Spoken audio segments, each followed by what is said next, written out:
ยังว่าไงคันมากเลยเนี่ยโยโยโยโยเอาไหนดูไหนไปเร็วเร็วนี่หน่อยมานี่เร็วเมียวเมียว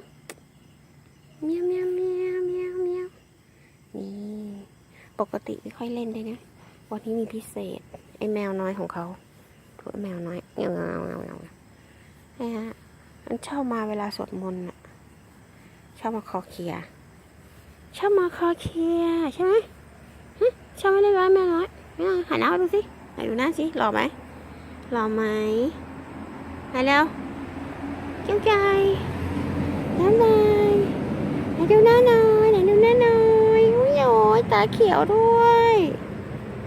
เข้ากล้องได้เนี่ยเวลาสวดมนต์มันจะชอบมาเล่นด้วยแมวตัวนี้ชอบมาแบบมันเล่นเนี่ยเดี๋ยวดิเอาแมวน้อย